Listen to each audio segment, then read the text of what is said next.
네, 우리나라 사람들은 세계보건기구의 하루 권장 나트륨의 약 2배를 더 섭취하는 것으로 조사됐는데요. 그래서 오늘 건강 돋보기 시간에서는 나트륨을 건강하게 먹는 법에 대해서 알아보겠습니다. 한림대 성심병원 가정의학과 박경희 교수와 함께합니다. 어서 오세요. 안녕하세요. 네, 앞서 말씀드린 것처럼 이 나트륨에 대해서 건강 관련 이야기가 굉장히 많잖아요. 많이 먹으면 안 좋다, 짜게 먹지 마라 이런 얘기가 있는데 실제로 그렇습니까? 네, 사실 이제 우리가 짜게 먹으면 건강에 좋지 않다라고 하는 가장 주된 원인은 이제 나트륨 성분인데요. 우리가 이제 소금이 대개는 짜다고 생각을 하시죠. 그래서 소금 같은 경우는 이제 염화 나트륨이고 이게 나트륨과 염소가 결합한 결합 물질입니다. 근데 여기에 포함된 나트륨이 이제 우리가 알고 있는 각종 건강 문제를 일으키게 되는데요. 그렇다고 해서 이제 나트륨은 몸에 나쁘기 때문에 절대 먹으면 안 된다. 이제 그런 것은 아닙니다. 왜냐하면 나트륨이 우리 몸속에서는 체액의 양을 유지를 하고 혈압을 유지를 하게 되고요. 그리고 신경신호 전달이라던가 근육이 수축한다던가 이런 생명 유지에 꼭 필요한 성분인데요. 이제 이렇게 좋은 역할을 하는 나트륨도 이제 일정량 이상 섭취하게 되면 이런 혈액량이 늘어나면서 혈압을 높인다던가 이제 심장에 무리가 가게끔 하는 건강상의 문제가 생깁니다. 이제 이로 인해서 고혈압이나 신장 질환 그리고 심장 질환이 생기기가 쉽고 혈관 분포가 많은 눈, 망막 같은 곳에도 영향을 많이 미칠 수가 있습니다.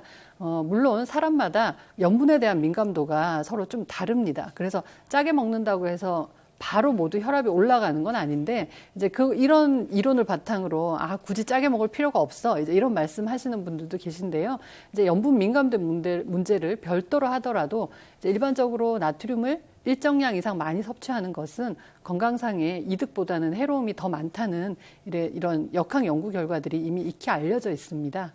네, 우리나라 사람들이 나트륨 많이 먹는다고 조사가 됐는데 외국의 경우에도 어떤 음식들은 굉장히 짠 경우도 많거든요. 그렇죠. 그런데 외국과 비교했을 때 어느 정도 차이가 나는 건가요? 네, 되게 세계보건기구가 이제 권장하는 하루 권장 상한 섭취량이 있습니다. 그게 나트륨 2g인데요. 이게 소금으로 따지면 약 5g 정도에 해당이 되고 티스푼으로는 한 티스푼에 해당이 됩니다.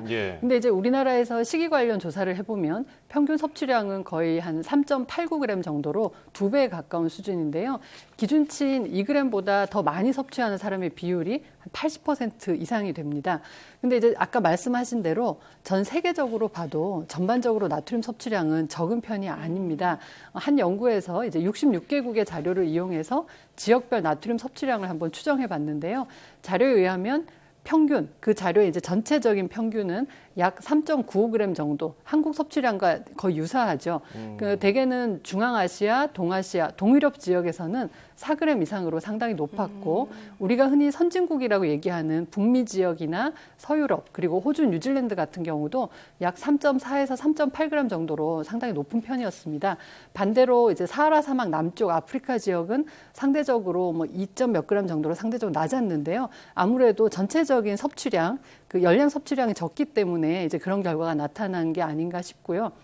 이제 이렇게 보면 우리나라만 짜게 먹는 게 아니구나, 누구나 다 그렇구나 하면서 좀 방심을 할 수도 있는데 되게 국내 발표 자료는 우리가 식이 조사를 해서 이제 우리가 먹었던 3일치를 기록을 하게 해서 나트륨 섭취량을 계산을 한 것이고 이 연구에서는 소변에서 나오는 나트륨 24시간 배설량과 식이 조사를 합쳐서 나트륨 섭취량을 추정한 자료입니다. 그렇기 때문에 동일한 선상에 놓고 비교하기는 조금 무리가 있는데요. 그렇지만 전 세계적으로 나트륨 섭취량이 높은 것은 사실이고 증가하고 있고 그리고 우리나라도 높은 축에 들어가는 것은 부인할 수 없는 사실입니다. 이 나트륨이 어디에 그렇게 많이 들어가 있길래 전 세계적으로 나트륨을 많이 먹을까요? 네, 대개는 잘 아시다시피 소금이 결국 나트륨으로 만들어진 것이기 때문에 우리가 조리를 하는 과정에서 소금을 많이 쓰게 되고 그만큼 또 많이 먹게 됩니다. 한국 사람의 식습관에서 나트륨이 많아지는 가장 큰 원인은 국물 많은 음식, 절인 음식 그리고 각종 가공식품인데요. 이제 사람들이 이제 라면이나 냉면, 짬뽕 이런 국물 많은 거 많이 좋아하시잖아요. 근데 그 음식 자체가 나트륨 함량이 2g을 훨씬 웃도는 3에서 4g 정도에 달하기도 하고요. 간장게장 같은 경우도 한 3g 정도가 됩니다. 3g 이상이 되는 경우도 많고요. 미역국이나 김치찌개, 떡볶이 모두 나트륨이 1.5g 이상은 함유를 하고 있습니다. 특히 국물이 많은 음식은 우리가 밥을 말아 먹거나 하면서 거의 바닥을 비운 채 다 마시게 되잖아요. 그렇죠. 그래서 그렇게 되는 문제가 있고요.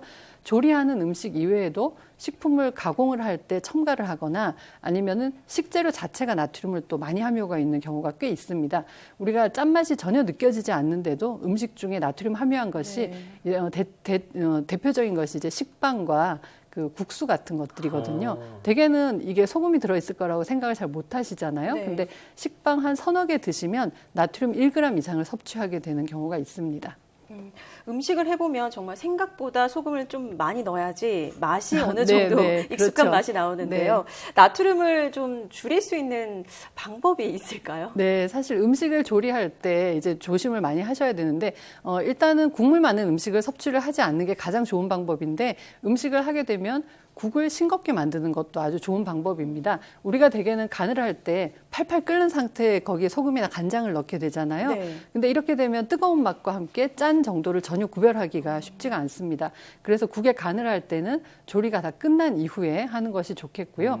대개 국그릇은 대개는 크기가 밥그릇보다 훨씬 더 크잖아요. 네네. 근데 국그릇의 크기를 밥그릇 크기로 줄인다면 훨씬 더 적은 양의 국물을 먹게 되는 것이죠. 예. 그리고 소면 같은 면류 같은 경우는 만드는 과정에서 나트륨이 첨가가 됩니다.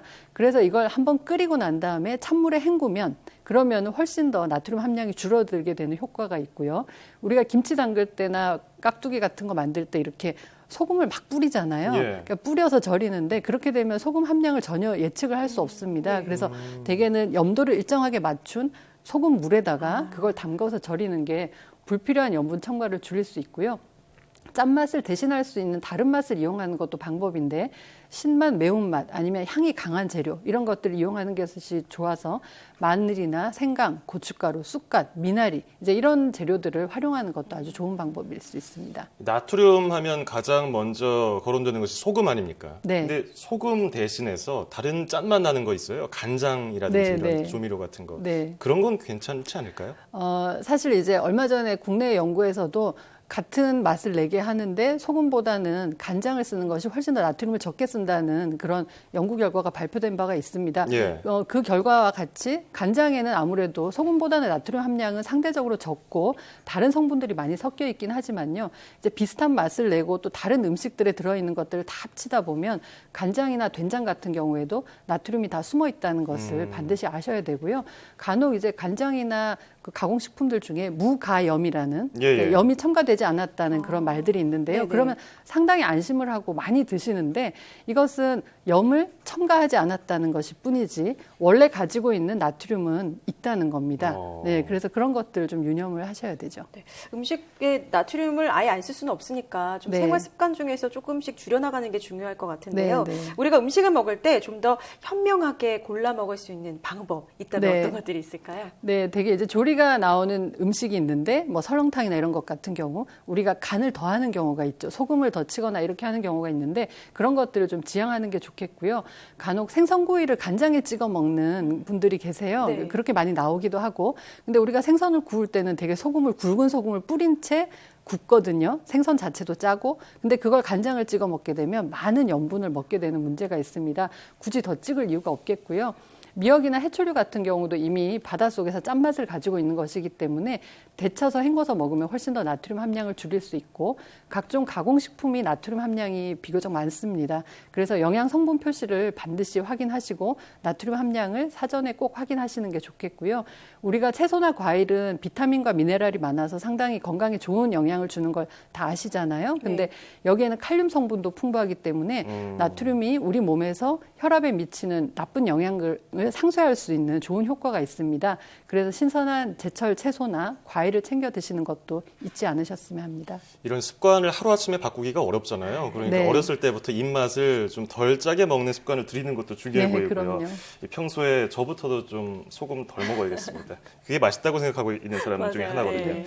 자, 지금까지 한림대 성심병원 가정의학과 박경희 교수와 함께 나트륨을 현명하게 먹는 법 알아봤습니다. 고맙습니다. 고맙습니다.